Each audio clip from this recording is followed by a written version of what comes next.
UK Home Office tinaasan ng ILR English requirements sa B2. Exempted ka ba? Opisyal lang nagpakilala ang UK Home Office ng malaking pagbabago sa proseso ng Indefinite Leave to Remain o ILR sa ilalim ng Statement of Changes HCE 1691. Sa loob ng maraming taon, ang mga skilled workers at iba pang visa holders ay kailangan lamang magpakita ng B1 English proficiency o intermediate level para makakuha ng permanent residency.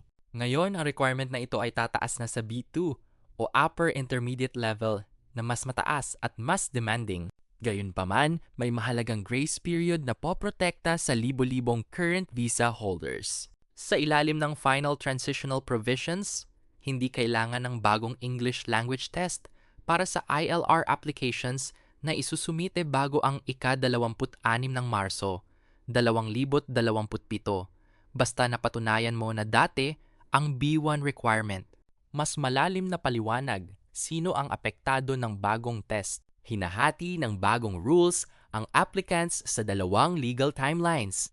The pre-2026 cohort. Kung pumasok ka sa skilled worker route bago ang ika-8 ng Enero, 2026, napatunayan mo na ang B1 English sa iyong initial visa application. Ibig sabihin, maaari mong maiwasan ang bagong B2 requirement at makapag-apply ng settlement under the old rules.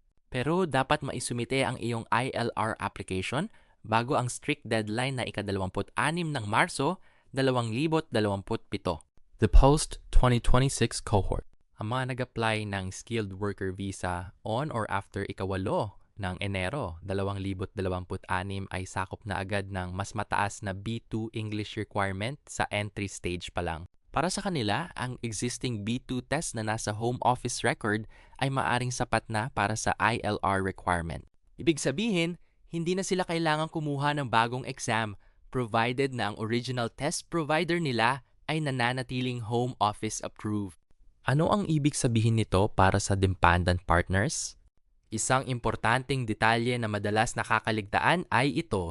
Ang pagtaas ng requirement sa B2 ay applicable din sa dependent partners at sa children over 18 na mag-a-apply ng settlement kasabay ng main applicant. Kung ang ILR eligibility date ng iyong pamilya ay papatak sa or after ika-26 ng Marso, 2027, ang dependents na dati ay umaasa lamang sa basic B1 certificates ay legally required na pumasa sa bagong B2 speaking and listening assessment.